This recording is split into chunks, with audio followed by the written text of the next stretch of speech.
ಎಷ್ಟು ಆನಂದಗಳಿದೆ. ನಮಗೆ 8 ರೀತಿಯ ಆನಂದಗಳು ನಮ್ಗೆ ಕಾಣಿಸುತ್ತೆ. ಮೊದಲನೇದು ವಿಷಯಾನಂದ, ಎರಡನೇದು ಬ್ರಹ್ಮಾನಂದ, ಮೂರನೇದು ವಾಸನಾನಂದ, 4 ಮುಖ್ಯಾನಂದ, 5 ನಿಜಾನಂದ, 6 ಆತ್ಮಾನಂದ, 7 ಅದ್ವೈತಾನಂದ, ಕೊನೆಯಲ್ಲಿ ವಿದ್ಯಾನಂದ. ಒಟ್ಟು ಇಷ್ಟು ಆನಂದಗಳು ನಮ್ಗೆ ನಮ್ಮ ಅನುಭವಕ್ಕೆ ಬರುತ್ತೆ. ನಮ್ಮ ಅನುಭವದಲ್ಲಿರೋದು ಇವೆಲ್ಲ ಜೀವನಿಗೆ ಮೊದಲು ಇವೆಲ್ಲ ಪ್ರತಿಬಿಂಬ ಆಗಿ ಬರ್ತಿದೆ. ಈ 7 ಆನಂದಗಳು ಏನಿದೆ ಇವೆಲ್ಲವೂ ಪ್ರತಿಬಿಂಬಿತ ಆನಂದಗಳು.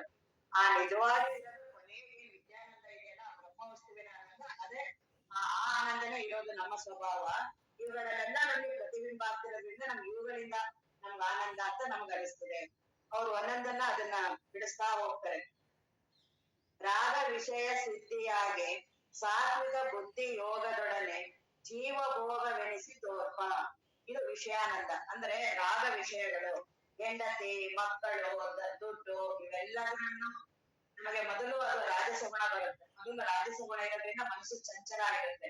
ಯಾವ್ದು ದುಡ್ಡಿನ ಬಗ್ಗೆ ತುಂಬಾ ನನಗೆ ಬೇಕು ಅಂತ ಅನಿಸ್ತು, ಆಗ ಮನಸ್ಸು ಬಹಳ ಗಡಿಬಿಡಿ ಅದು ನನಗೆ ಸಿಕ್ಕ ತಕ್ಷಣ ಮನಸ್ಸು ಒಂಥರ ಸಮಾಧಾನ ಆಗುತ್ತೆ, ಸಾತ್ವಿಕ ಗುಣ ಬರುತ್ತೆ. ಯಾವಾಗ ಮನಸ್ಸು ಸಮಾಧಾನ ಆಯ್ತಲ್ಲ ಅದೇ ಸಾತ್ವಿಕ ಗುಣ. ಆಗ ಆನಂದದ ಆವಿರ್ಭಾವ ಆಗುತ್ತೆ. ಅಲ್ಲಿ ಸುಮ್ಮನೆ ಹೀಗೆ ಮಿಂಚುತ್ತೆ. ನನಗೇನಂತ ಅನ್ಸುತ್ತೆ, ಈ ವಸ್ತುವಿನಿಂದ ಬಂತು, ಈ ದುಡ್ಡನ್ನ ನನಗೆ ಸಿಕ್ಕಿದ ಮೇಲೆ ನನಗೆ ಆರಾಮ ಆಯ್ತು, ಈ ರೀತಿಯ ನನಗೆ ಆ ಭ್ರಮೆ ಉಂಟಾಗುತ್ತೆ. ಈ ವಿಷಯಗಳಲ್ಲಿ ಹೆಂಡತಿ, ಮಕ್ಕಳು, ಇವೆಲ್ಲವೂ ಏನಿದೆ ಹೊರಗಿನ ವಿಷಯಗಳು, ಇವುಗಳೆಲ್ಲ ಪ್ರತಿದಿನ ನಾವು ಇದನ್ನೇ ಅನುಭವಿಸ್ತಿರ್ತೀವಿ. ನಮಗೇನ್ ಅನ್ಸುತ್ತೆ, ಇವುಗಳಿಂದ ಬರ್ತಿದೆ. ಈಗ ಊಟ ಮಾಡೋದ್ರದಾಗ್ಲಿ, ಈಗ ಹಸಿವೆ ತುಂಬಾ ಆಗಿದೆ, ಮನಸ್ಸು ಬಹಳ ಬಿಡಿ ಅದು ಸಿಕ್ತು, ನನಗೆ ಊಟ ಮಾಡಿದೆ ಆರಾಮ ಆಯ್ತು, ಆಗ ಮನಸ್ಸು ನಿಲ್ತು, ಸುಮ್ಮನೆ ಕಣ್ಣದಾಯ್ತು, ಆಗ ಆ ಆನಂದದ ಆವಿರ್ಭಾವ. ಯಾವ ಬ್ರಹ್ಮವಸ್ತು ನಾನೇ ಇದ್ದೀನಿ, ಆ ಆನಂದ ಸ್ವರೂಪ ಇದ್ದೀನಿ, ಅದು ಈಗ ಪ್ರಕಟ ಆಯ್ತಂದಲ್ಲಿ ಬರೀ ಈಗ ಮಿಂಚುತ್ತೋ, ಅದನ್ನ ನಾನೇ ಅನ್ಕೊಳ್ತೀನಿ. ಈ ಆಹಾರದಿಂದ, ಈ ವಿಷಯ ವಸ್ತುಗಳಿಂದ, ಇದರಿಂದ ನನಗೆ ಬಂತು ಅಂತ ಭ್ರಮೆ ಆಗ್ತೀನಿ. ಆದ್ರೆ ನಿಜವಾಗ್ಲೂ ನಾನಿರೋದೇ ಆ ಆನಂದ ವಸ್ತು, ಅದು ಈ ರೀತಿ ಪ್ರಕಟ ಆಗ್ತಿದೆ.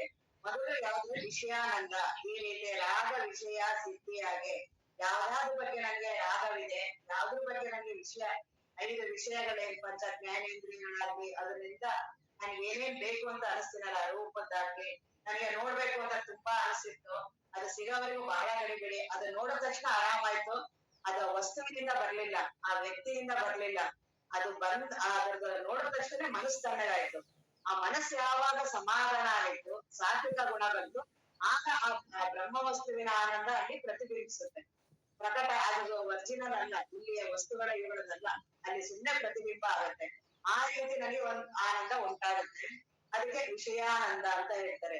ಇನ್ನಲ್ಲೇ ಎರಡನೇದು ಕಡು ನಿದ್ರೆಯೋಳು ಮತಿಯೊಳಗೆ ಮಾಯಾವೃತ್ತಿ ವಿಡಿದ ಅನಂತತೆಯನ್ನು ಪಡೆದು ರಾಧಿಪ ಶಿವ. ಇದು ಬ್ರಹ್ಮಾನಂದ. ಗಾಢ ನಿದ್ರೆಯಲ್ಲಿ ಏನೀಗ ಜಾಗೃತ ಸ್ವಪ್ನದಲ್ಲಿ ಏನ್ ಇಷ್ಟೊಂದು ನನ್ನ ಜೀವನ ಎಲ್ಲ ಇಡೀ ಬದುಕಿರೋದು ನನ್ನ ಎಚ್ಚರದಲ್ಲಿ.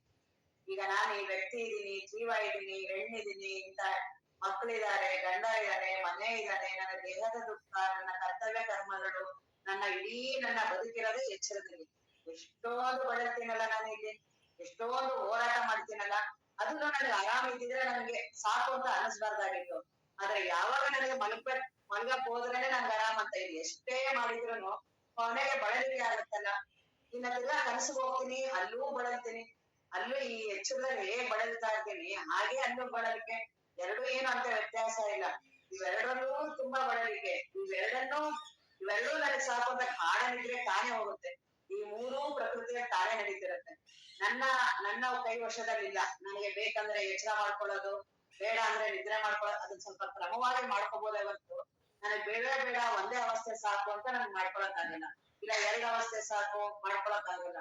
ಅದು ಪ್ರಕೃತಿಯ ನಿಯಮನೇ ಇರೋದ್ರಿಂದ, ನಾನು ಆ ಪ್ರಕೃತಿ ಭಾಗನೇ ಇರೋದ್ರಿಂದ, ನಾನು ಈ ಜೀವ ಎಲ್ಲ ಅಂತ ನಾನು ಅನ್ಕೊಂಡಿರೋದ್ರಿಂದ ಈ 3 ಅವಸ್ಥೆನ ಪ್ರತಿಯೊಬ್ಬ ಜೀವನ ಅನುಭವಿಸ್ತಾರೆ. ಅವ್ರಿಗೆ ಹೇಗಾದ್ರೆ ರಾಜ ಇರ್ಲಿ, ಯಾರಾದ್ರೂ ಇರ್ಲಿ, ಪ್ರಧಾನ ಮಂತ್ರಿ ಇರ್ಲಿ, ಈ ದೇಶ ಆ ದೇಶ, ಬಡವರು ಶ್ರೀಮಂತ, ಹೆಣ್ಣು ಗಂಡು, ಯಾವ ಭೇದನೂ ಇಲ್ಲ. ಪ್ರತಿಯೊಬ್ರು ಈ 3 ಅವಸ್ಥೆಗಳನ್ನ ಅನುಭವಿಸ್ತೀವಿ. ಎಚ್ಚರದ ಅನುಭವಿಸ್ತೆ, ಮತ್ತೆ ಕನಸಿನ ಅನುಭವ. ಎರಡು ಬೇಡ ಅಂತ, ಎರಡು ಇಲ್ಲದೆ ಇದ್ದಾಗ ಗಾಢ ನಿದ್ರೆ. ಆ ಗಾಢ ನಿದ್ರೆ ಅವಿದ್ಯೆಗೆ ಹೋಗ್ಬಿಡುತ್ತೆ. ಏನಿಲ್ಲಿ ಎಚ್ಚರದವನು ಇದಾನೆ, ಇಷ್ಟೊಂದೆಲ್ಲ ಹೋರಾಟ ಮಾಡ್ತಿರ್ತಾನೆ, ದುಡಿತಿರ್ತಾನೆ, ಅವನೇ ಕನಸಿಗೆ ಹೋಗಿ ಅಲ್ಲೊಂದ್ ರೀತಿ ಅಲ್ಲೂ ಬಳಲಿಕೆ ಮಾಡ್ಕೊಂಡು ಗಾಢ ನಿದ್ರೆಯಲ್ಲಿ ಏನೋ ಪ್ರಜ್ಞೆ ಇಲ್ದಿರ ಮಲ್ಕೊಂಡ್ಬಿಡ್ತು. ಅದು ಮಲಗಿದ್ದಾಗ ನನಗೆ ಗೊತ್ತಿಲ್ಲ, ಆದ್ರೆ ಎದ್ದು ಬಂದಾಗ ನಾನು ಅಂತೀನಿ ನನಗೆ ಆರಾಮಾಯ್ತು, ನಾನು ಸುಖವಾಗಿ ನಿದ್ರೆ ಮಾಡಿದೆ, ಅಲ್ಲಿ ನನ್ಗೆ ಏನೊಂದು ಗೊತ್ತಿರ್ಲಿಲ್ಲ. ಆದ್ರೆ ನಾನು ಇದ್ದೀನಿ ಅಂತ ನಾನು ಎದ್ದು ಬಂದ್ಮೇಲೆ ನನ್ಗೆ ಆಗತ್ತಲ್ಲ, ನಾನು ಏನ್ ಆರಾಮಾಗಿದ್ದೀನಿ. ಎಷ್ಟೊಂದು ದೇಹದ ದುಃಖ ತುಂಬಾ ಅನುಭವಿಸಿರ್ತೀನಿ, ಯಾವ್ದಾದ್ರು ಕಾಯಿಲೆ ಬಂದಿರುತ್ತೆ, ನಿದ್ರೆ ನನ್ಗೆ ಏನು ಆಗಲ್ಲ, ಎದ್ದು ಬಂದ ತಕ್ಷಣ ಒಂಥರ ಫ್ರೆಶ್ ಆಗುತ್ತೆ. ಏನ್ ಅದರಿಂದ ರಾತ್ರಿ ಸಕ್ಕತ್ತು ದುಡ್ಡಿರ್ತೀನಿ, ದಣವಾಗಿರುತ್ತೆ.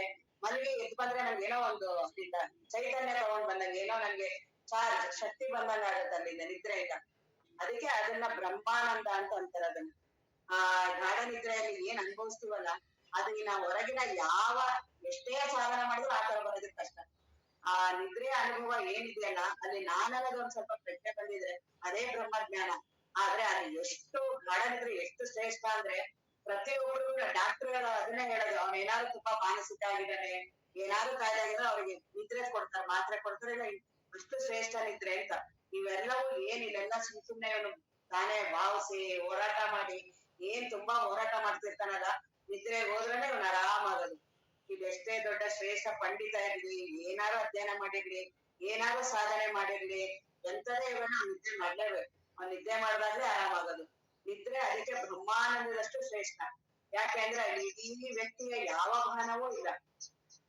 ಆ ಗಾಢ ನಿದ್ರೆಯನ್ನೇ ನೋಡ್ತಾ ಇದ್ರೆ ಅದೇ ಒಂದು ದೊಡ್ಡ ಸಾಧನ ಆಗ್ಲಿಲ್ಲ.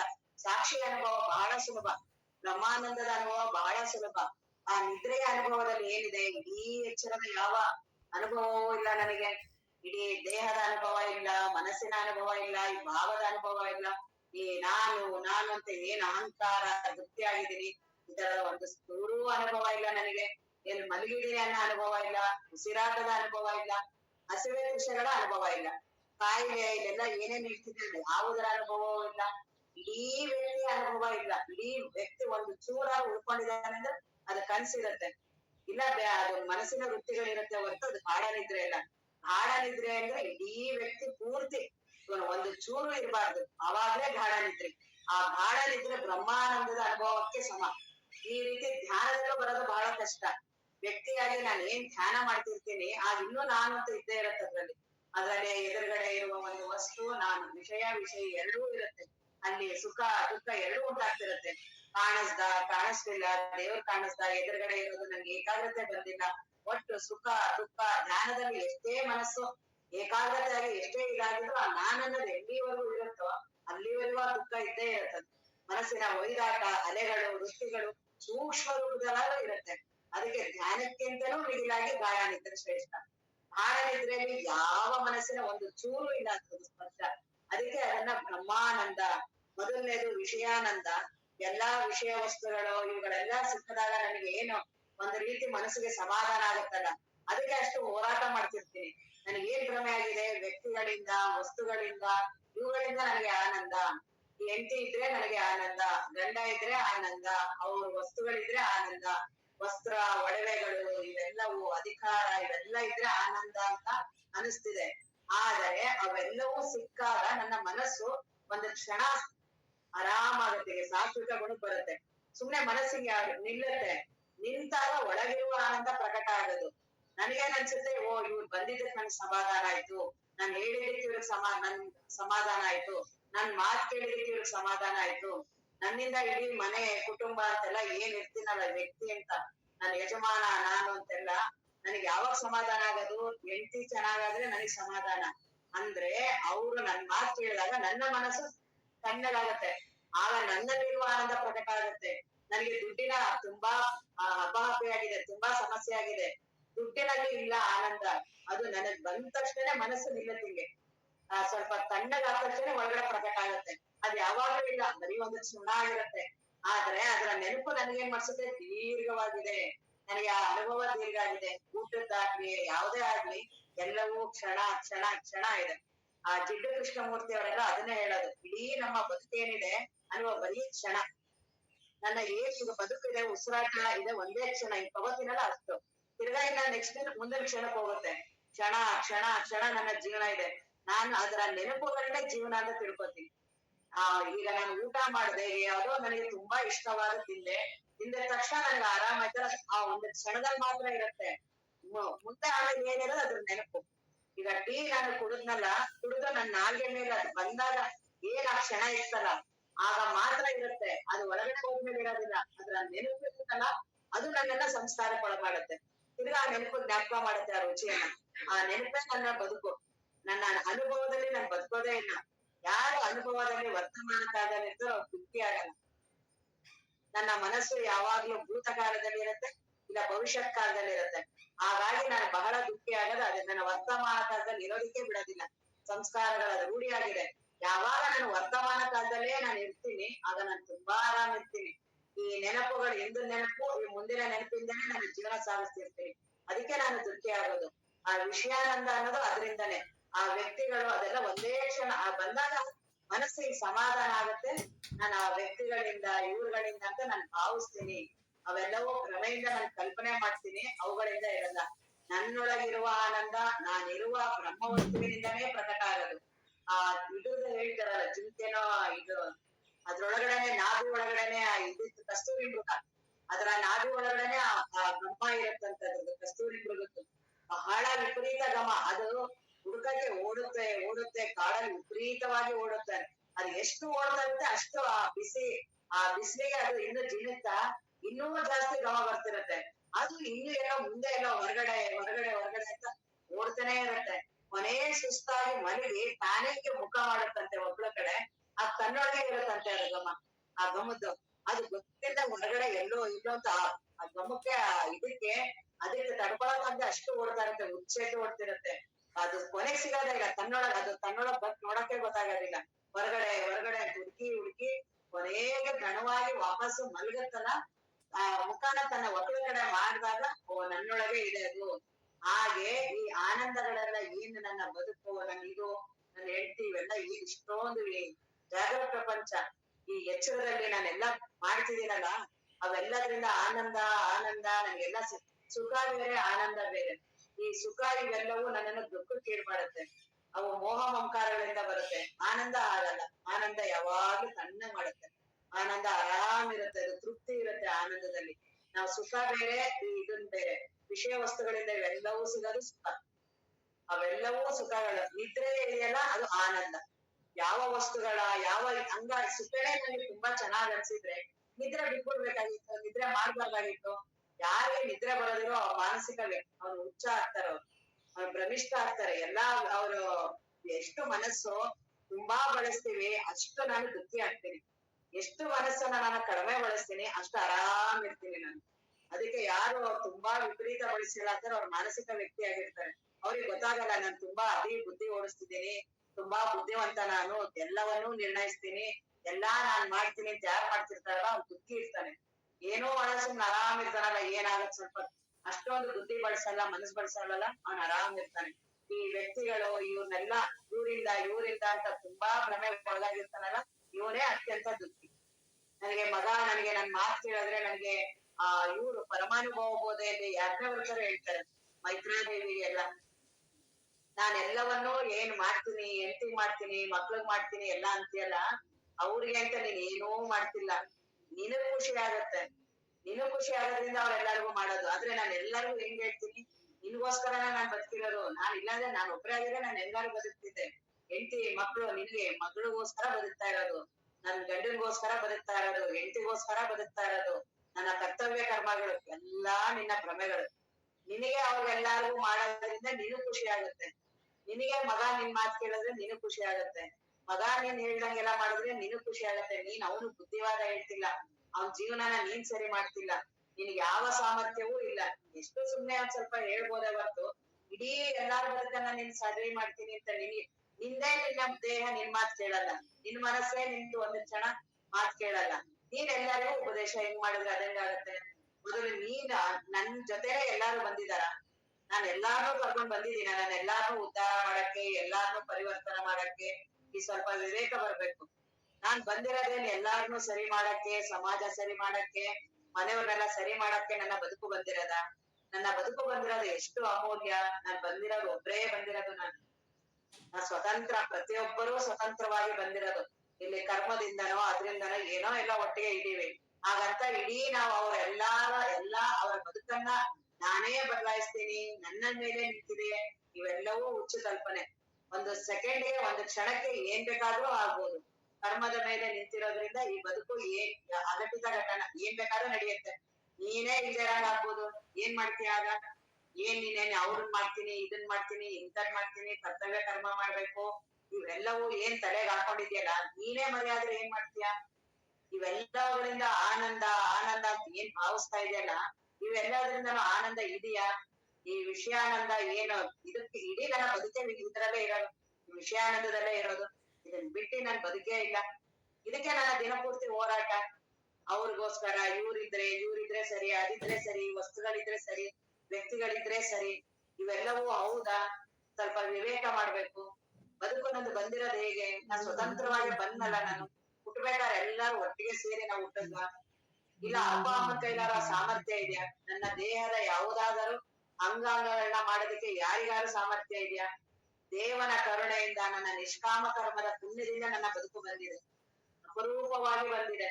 ನನ್ನ ಹುಟ್ಟನ್ನ ನಾನೇ ನೋಡ್ಬೋದಲ್ಲ. ನನ್ನ ತಾಯಿ ಹೊಟ್ಟೆಯಲ್ಲಿ ನಾನು ಹುಟ್ಟಬೇಕಾದ್ರೆ ಯಾರು ರಕ್ಷಣೆ ಮಾಡಿದ್ದು ನನಗೆ?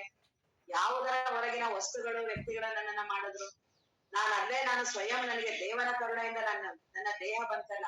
ದೇಹದೊಳಗಡೆ ಎಷ್ಟು ಕಾರ್ಯಗಳು, ದೇಹದಲ್ಲಿ ಎಷ್ಟು ಇಂದ್ರಿಯಗಳು, ಇವುಗಳು ಎಲ್ಲವೂ ಆ ದೇವನಿಂದ ಆಗತ್ತೆ ಹೊರತು ಮನುಷ್ಯ ಕೈಲಿಂದ ಆಗತ್ತೆ? 25 ತತ್ವಗಳಿದೆ, ಒಂದೊಂದು ಅಷ್ಟು ತುಂಬಾ ಅದು ದೇವನ ಕರುಣೆಯಿಂದ. ಅದನ್ನ ಬಳಸೋ ರೀತಿ ಗೊತ್ತಿಲ್ಲ ನನಗೆ ಅಷ್ಟೇನೆ. ಅವೆಲ್ಲವೂ ದೇವನ ಕರುಣೆಯಿಂದ, ಭಗವಂತನ ಕರುಣೆಯಿಂದ ನನ್ ಮನುಷ್ಯ ಜನ್ಮ ಬಂದಿದೆ. ನಾನು ತಾಯಿಯ ಗರ್ಭದಲ್ಲಿ ಅವ್ರು ಬರೀ ಅದಕ್ಕೆ ಹೊರಗಡೆಯಿಂದ ಅದಕ್ಕಷ್ಟೇ ಅದರ ಕಾರಣ. ಯಾರು ಏನೂ ನನ್ನ ದೇಹದಲ್ಲಿ ಏನು ಮಾಡಕ್ಕಾಗಲ್ಲ, ನನ್ನ ಬದುಕಿನಲ್ಲೂ ಯಾರು ಏನು ಮಾಡಕ್ಕಾಗಲ್ಲ. ಪ್ರತಿಯೊಬ್ಬರೂ ಸ್ವತಂತ್ರವಾಗಿ ನಾವು ಹುಟ್ಟಿರೋದು.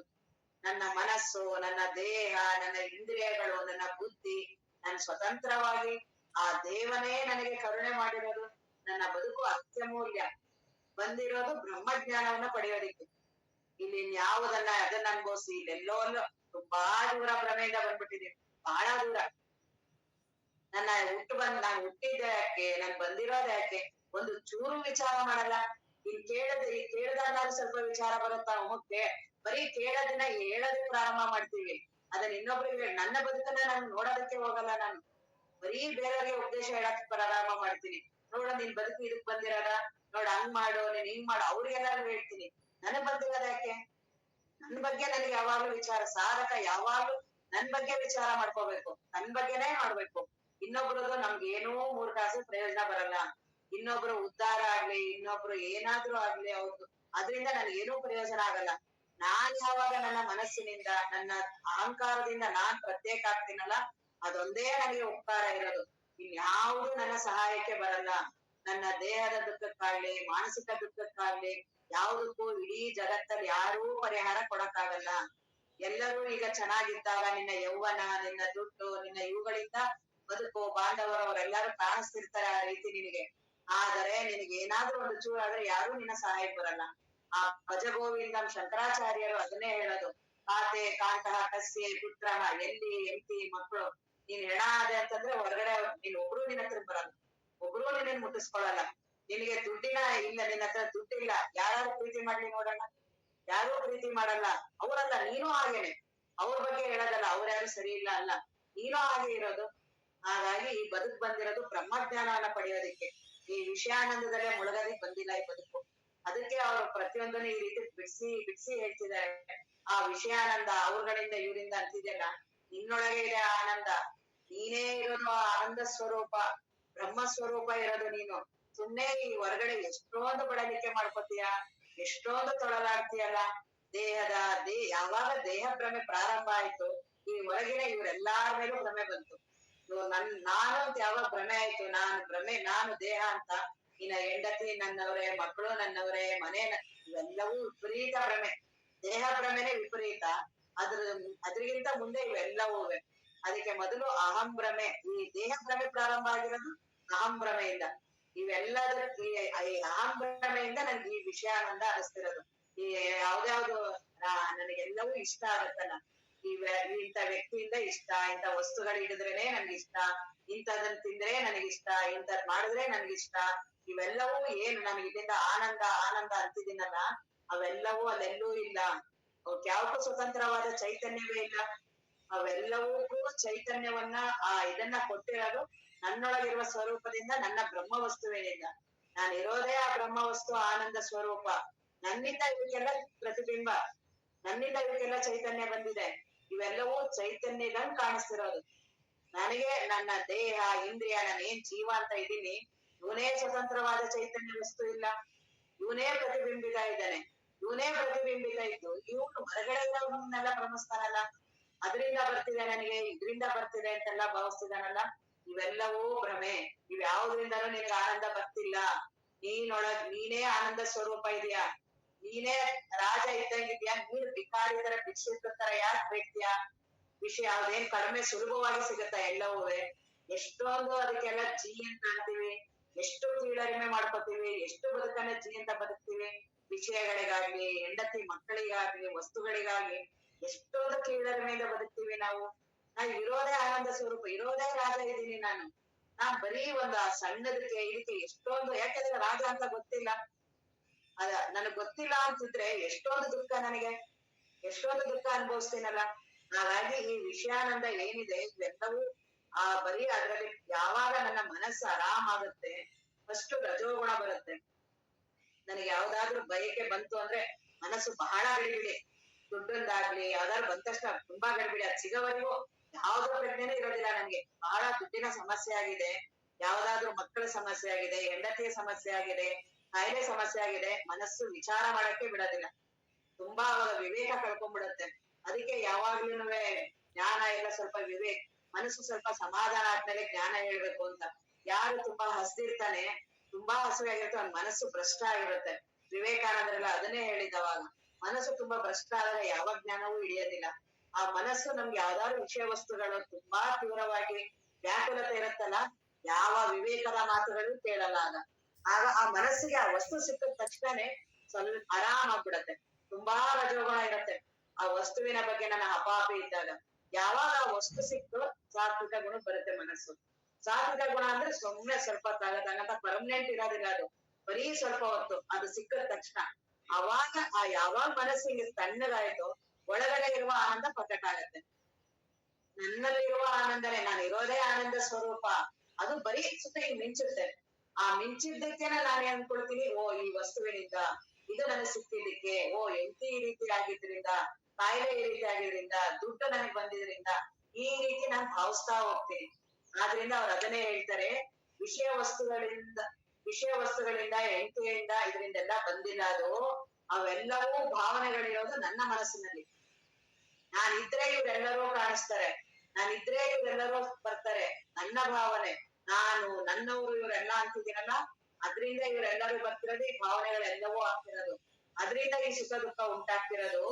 ಈ ಮನಸ್ಸು ತಣ್ಣಗಾದ ತಕ್ಷಣ ಒಳಗಡೆನೆ ನನ್ನ ಸ್ವಭಾವ ಇದೆ, ಆ ಆನಂದ ಸ್ವಭಾವ ಇದೆ, ಅದು ಈ ರೀತಿ ಪ್ರಕಟ ಆಗುತ್ತೆ. ಅದು ವಿಷಯಾನಂದ. ಇಲ್ಲಿ ಇಷ್ಟೊಂದೆಲ್ಲ ಬಳದ್ಮೇಲೆ ಏನು ನಾನು ನಿದ್ರೆಗೆ ಹೋಗ್ತೀನಲ್ಲ, ಏನ್ ಆರಾಮಾಗಿ ಬೆಳಗ್ಗೆ ಎದ್ದಾಗ ಏನು ಚೆನ್ನಾಗಿ ಮನಸ್ಸು ದೇಹ ಎಲ್ಲವೂ ಚೈತನ್ಯ. ಎಷ್ಟೊಂದು ದಣವಾಗಿ ಮಲಗಿರ್ತೀನಿ ರಾತ್ರಿ ಹೊತ್ತು, ಬೆಳಗ್ಗೆ ಎದ್ದಾಗ ನಾನು ಇಷ್ಟು ಚೆನ್ನಾಗ್ ಆಗ್ತೀನಿ ಅಂತ ನನ್ ಪ್ರಜ್ಞೆನೇ ಇರಲ್ಲ.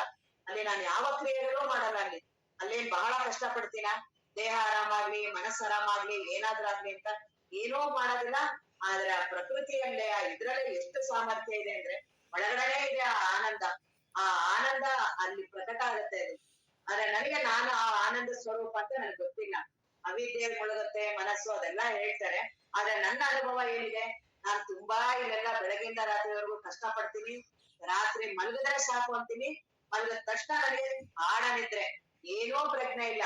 ಬೆಳಗ್ಗೆ ಎದ್ರೆ ಏನ್ ಆರಾಮು, ಏನು ನಿನ್ನೆಯ ದಿನದ ಅಷ್ಟೂ ನನಗೆ ಅಳಿಸಿ ಹೋಗ್ಬಿಟ್ಟಿರುತ್ತೆ, ಫ್ರೆಶ್ ಆಗ್ಬಿಟ್ಟಿರ್ತೀನಿ. ಎಷ್ಟೊಂದು ದುಃಖದಿಂದ ಮಲಗಿರ್ತೀನಿ, ಎಷ್ಟೊಂದು ದಣವಾಗಿ ಮಲಗಿರ್ತೀನಿ, ಏನೋ ಪ್ರಜ್ಞೆ ಇರೋದಿಲ್ಲ ಗಾಢ ನಿದ್ರೆಯಲ್ಲಿ.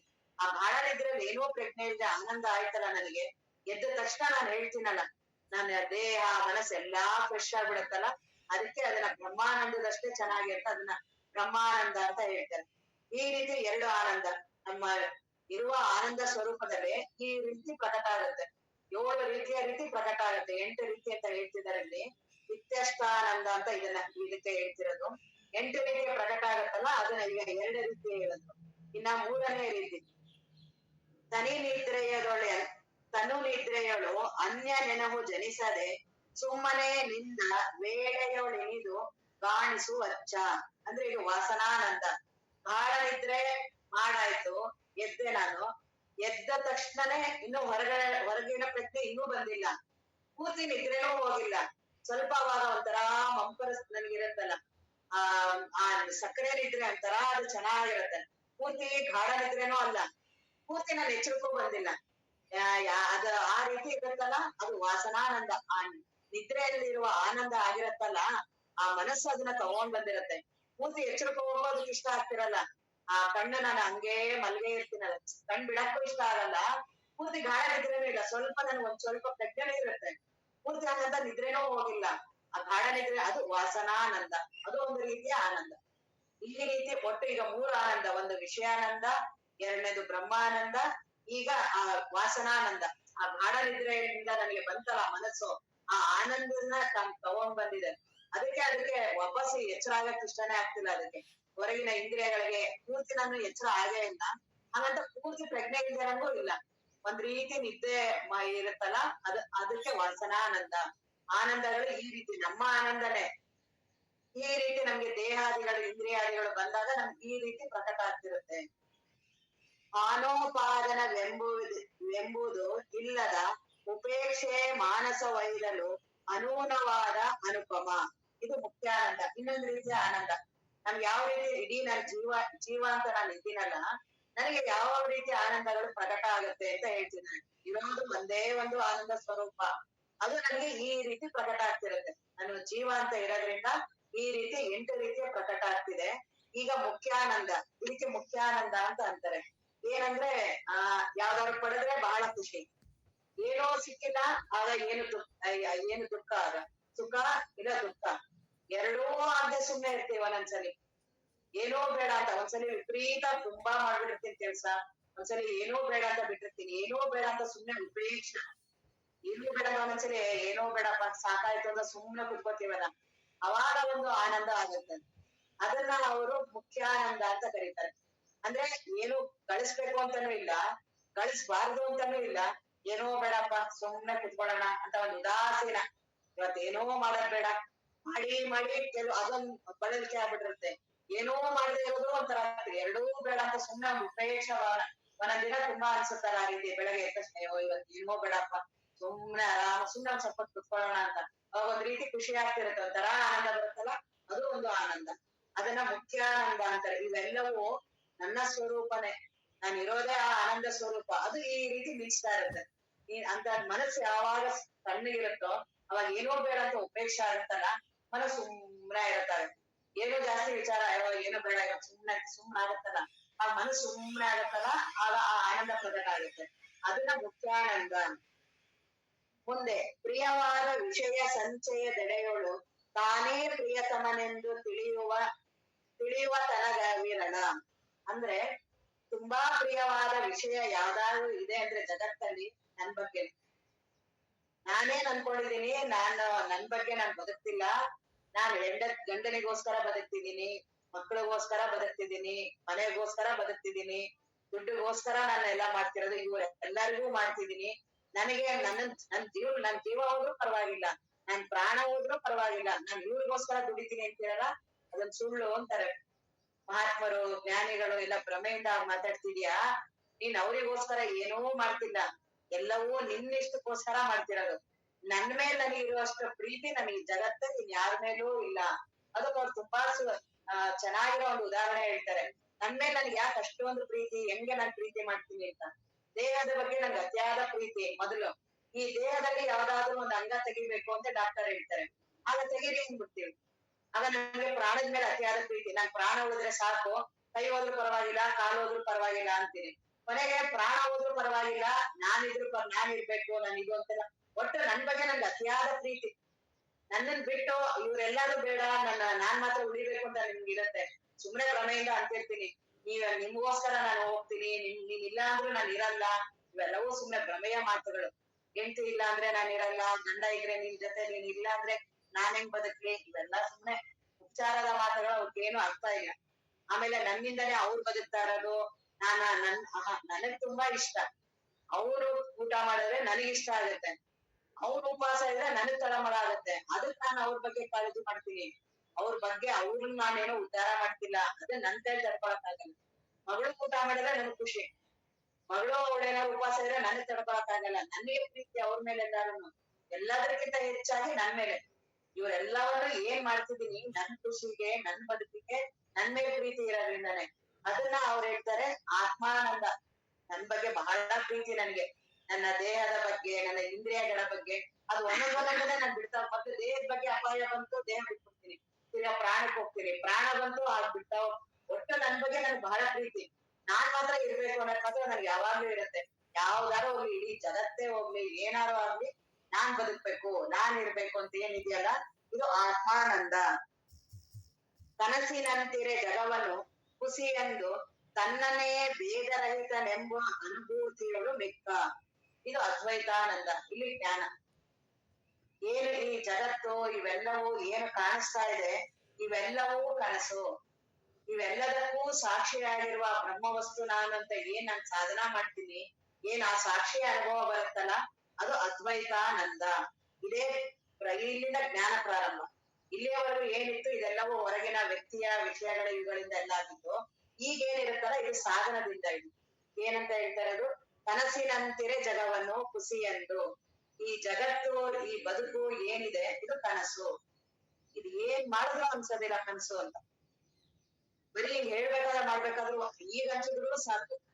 ಈಗ್ಲೂ ಸಹ ಅನ್ಸೋದು ನಾನಿದೀನಿ, ಇವುಗಳ ಬಗ್ಗೆ ಹೇಳ್ತಾ ಇದೀನಿ ಅಂತ ಇರುತ್ತೆ ಹೊರ್ತು ನಾನೇ ಕನಸು ಅಂತ ನನ್ಗೆ ಅನ್ಸೋದಿಲ್ಲ. ನಾನೇನ್ ಇವಾಗ ಜೀವತ್ವ ಅಂತ ಇದೀನಿ, ನಾನು ಕನಸಿನಲ್ಲಿರುವಂತ ಒಂದು ಜೀವತ್ವ. ನನಗೆ ಸ್ವತಂತ್ರವಾದ ಅಸ್ತಿತ್ವನೇ ಇಲ್ಲ, ಇದು ಅನ್ಸೋದೇ ಇಲ್ಲ. ನಾನ್ ಇದೀನಿ, ನಾನು ಇವನ್ನೆಲ್ಲ ತಿರ್ಗಾ ಕೇಳ್ತಿದೀನಿ ಅಂತಾನೆ ಇರುತ್ತೆ. ಈ ನಾನು ಅನ್ನೋ ಈ ಜೀವತ್ವ ಇದೆಯಲ್ಲ, ಇದನ್ನ ಕಡಿಮೆ ಮಾಡೋದೇ ಬಹಳ ಕಷ್ಟ. ಈ ರೀತಿ ಶ್ರವಣ ಕೇಳ್ತಾ ಕೇಳ್ತಾ ಆ ನಾನು ಸಡಿಲ ಆಗ್ತಾ ಹೋಗುತ್ತೆ. ಇಲ್ಲ ಅಂದ್ರೆ ನಾನ್ ಸಡಿಲ ಆಗೋದು ಜಗತ್ತಲ್ಲಿ ಬಹಳ ಕಷ್ಟ. ಎಂತ ಸಾಧನೆಗಳು, ಎಲ್ಲಾ ಸಾಧನೆಗಳು ನಾನನ್ನ ಪುಷ್ಟಿಗೊಳಿಸದೆ ಎಲ್ಲವೂ ಸತ್ಯ ಸತ್ಯ ಅಂತ ಮಾಡೋದು. ಯಾವೂ ಈ ಕನಸು ಇದು, ಇದಕ್ಕೆ ಸ್ವತಂತ್ರವಾದ ಅಸ್ತಿತ್ವ ಇಲ್ಲ ಅಂತ ಹೇಳೋ ಅಂತವ್ ಯಾವ್ದೂ ಇಲ್ಲ ಜಗತ್ತಿಗೆ. ಜ್ಞಾನದ ಒಂದ್ರಿಂದಲೇ ಈ ನಾನಿನ ಏನು ತುಂಬಾ ಈ ನಾನು ಅಂತಿದ್ದೀನಿ, ಇದು ಸಡಿಲ ಆಗ್ಬೇಕು ಅಂದ್ರೆ ಈ ಜ್ಞಾನ ಚಿಂತನೆಯಿಂದಲೇ ಮಾತ್ರ ಸಡಿಲ ಆಗೋದು. ಇದು ನಾನಲ್ಲ, ಇದು ಕನಸು ಅಂತ ಯಾವಾಗ ನಾವು ಅರಿತೀವೋ ಆಗ ಅದ್ರದ್ದು ನಾನಿನ ಗಟ್ಟಿತನ ಸ್ವಲ್ಪ ಕಡಿಮೆ ಆಗುತ್ತೆ. ಇನ್ನೆಲ್ಲಾ ಸಾಧನೆಗಳಾಗ್ಲಿ, ಎಲ್ಲವೂ ಆಗ್ಲಿ, ನನ್ನ ಜೀವನ ಆಗ್ಲಿ, ಜೀವ ಆಗ್ಲಿ, ಈ ಶ್ರವಣದಲ್ಲಿ ಒಂದು ಬಿಟ್ಟು ಬಾಕಿ ಎಲ್ಲಾ ಸಮಯದಲ್ಲೂ ಆ ನಾನನ್ನ ಪುಷ್ಟಿಗೊಳಿಸ್ತಿರ್ತೀವಿ. ನನ್ನ ಬದುಕೆಲ್ಲಾ ನಾನಿನ ಪುಷ್ಟಿಗೊಳಿಸೋದೆ.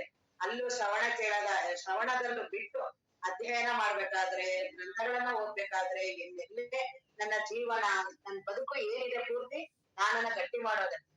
ಅಲ್ಲಿ ಎಲ್ಲೂ ನಾನನ್ನ ಸಡಿಲ ಮಾಡುವಂತ ಯಾವುದೂ ಇಲ್ಲ, ಅಲ್ಲಿ ಯಾವುದೂ ಪೋಷಕವಾಗಿಲ್ಲ. ಶ್ರವಣ ಒಂದರಿಂದ ಮಾತ್ರನೇ, ಜ್ಞಾನ ಚಿಂತನದಿಂದ ಮಾತ್ರನೇ. ಆ ಜ್ಞಾನ ಚಿಂತನ ಬಂತು, ನಾನು ಸ್ವಲ್ಪ ಸಡಿಲ ಆಗ್ತಾ ಹೋಗುತ್ತೆ.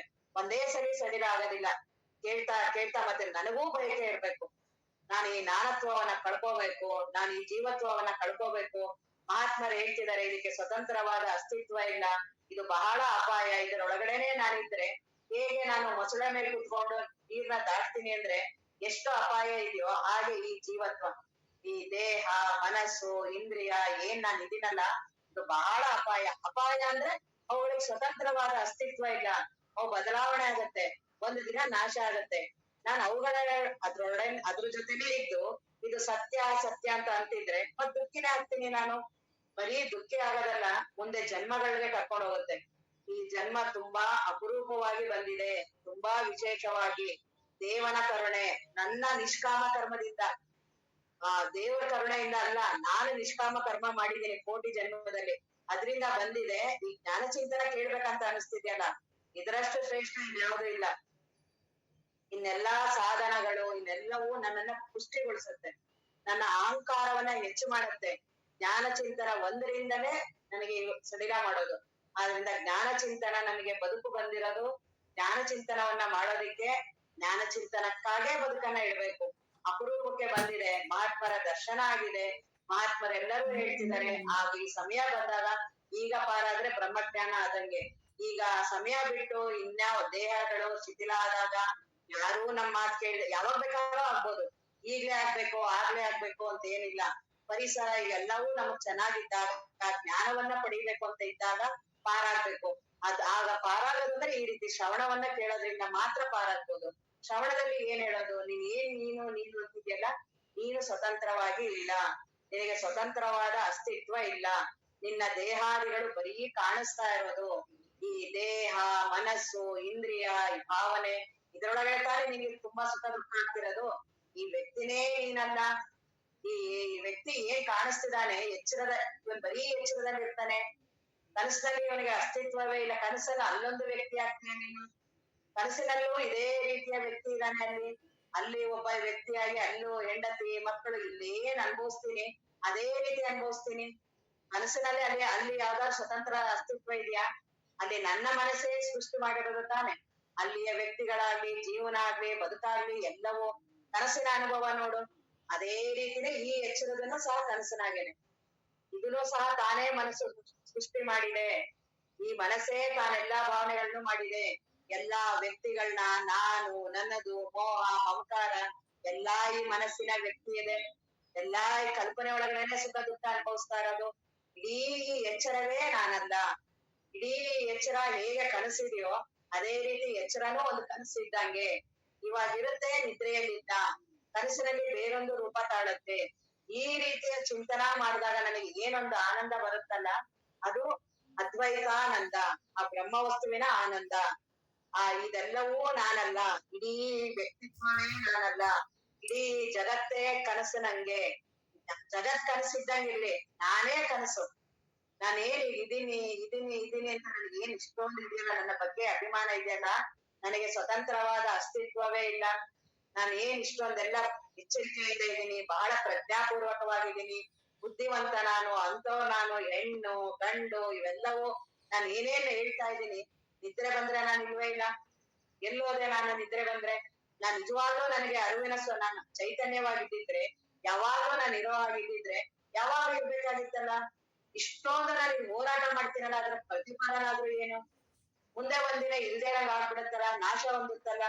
ಈ ಎಚ್ಚರದಲ್ಲಿ ಇಷ್ಟೊಂದು ಇದು ಮಾಡೋಂಥದ್ದು, ಕನಸಿಗೊಂದು ಅಲ್ಲೊಂದು ಬೇರೆ ವ್ಯಕ್ತಿ ಆಗ್ತೀನಲ್ಲ.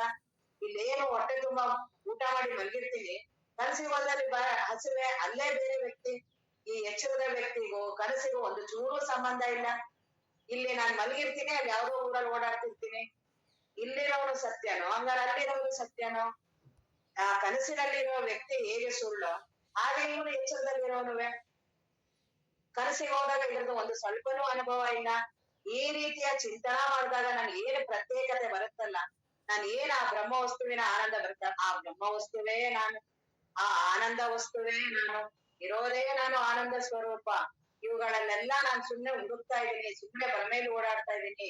ಹೇಗೆ ಆ ರೂಮಲ್ಲಿ ಕತ್ಲೆ ಇದ್ರೆ ನಾನು ಏನ್ ಪರದಾಡ್ಕೊಂಡು ಎದ್ದು ಬಿದ್ದು ಎಲ್ಲಾ ಮಾಡ್ತಿದ್ದೀನಲ್ಲ, ಆ ರೀತಿ ಈ ವಿಷಯಗಳಲ್ಲಿ, ವ್ಯಕ್ತಿಗಳಲ್ಲಿ, ಅಲ್ಲಿದೆ ಇಲ್ಲಿದೆ, ಆ ರೀತಿ ಭ್ರಮೆ ಒಳಗಾಗಿದ್ದೀನಿ. ಅಲ್ಲಿ ಯಾವುದೂ ಇಲ್ಲ. ಅವಕ್ಕೆಲ್ಲಕ್ಕೂ ಚೈತನ್ಯವನ್ನು ಕೊಟ್ಟಿರುವಂತಹ ಆ ಬ್ರಹ್ಮ ವಸ್ತು ನಾನು. ಆ ಬ್ರಹ್ಮ ವಸ್ತು ನಾನಿರೋದು ಆನಂದ ಸ್ವರೂಪ. ಅವುಗಳಲ್ಲಿ ಪ್ರಕಟ ಆಗ್ತಿದೆ. ಕರೆಂಟ್ ಇದೆ, ಅವು ಬಲ್ಬ್ ಅಲ್ಲಿ, ಫ್ಯಾನ್ ಅಲ್ಲಿ, ಇವುಗಳಲ್ಲೆಲ್ಲ ಪ್ರಕಟ ಆಗ್ತಿದೆ. ನಾವು ಅವನೇ ಸತ್ಯ ಅಂತ ಅನ್ಕೋತೀವಲ್ಲ. ಫ್ಯಾನ್ ಬಗ್ಗೆ ಕಾಳಜಿ ಇದೆ, ಅವುಗಳಿಗೆ ಎಷ್ಟೊಂದು ದುಡ್ಡು ಕೊಡ್ತಂದೆ, ಬಲ್ಬ್ ಎಷ್ಟೊಂದು ದುಡ್ಡು ಕೊಡ್ತಂದೆ, ಆದ್ರೆ ಅವಕ್ಕೆ ಮೂಲ ಇರೋದು ಕರೆಂಟ್. ಹಾಗೆ ನಾನು ಇರೋದೇ ಆನಂದ ಸ್ವರೂಪ. ಇವುಗಳಿಗೆ ಯಾವುದೂ ಸ್ವತಂತ್ರವಾದ ಅಸ್ತಿತ್ವ ಇಲ್ಲ. ಇವುಗಳಲ್ಲಿ ಅದು ಮಿಂಚುತ್ತೆ ಅಷ್ಟೇನೆ, ಬರೀ ಪ್ರತಿಬಿಂಬ ಆಗುತ್ತೆ. ನಾವ್ ಇವುಗಳನ್ನೇ ಸತ್ಯ ಸತ್ಯ ಅಂತ ಅನ್ಕೊಂಡಿರೋದ್ರಿಂದ ನಮ್ಗೆ ಅದು ದುಃಖ ಆಗ್ತಿರೋದು. ನಾನು ಇರೋದೇ ಆನಂದ ಸ್ವರೂಪ. ಈ ರೀತಿಯ ನಾವು ಚಿಂತನಾ ಮಾಡಿ ಅಂತ ಅವರು ನಿಜವಾದ ಶಿವಯೋಗೀಶ್ವರ ಹೇಳ್ತಿದ್ದಾರೆ. ಮುಂದೊಂದು ನಾಳೆ ನೋಡೋಣ.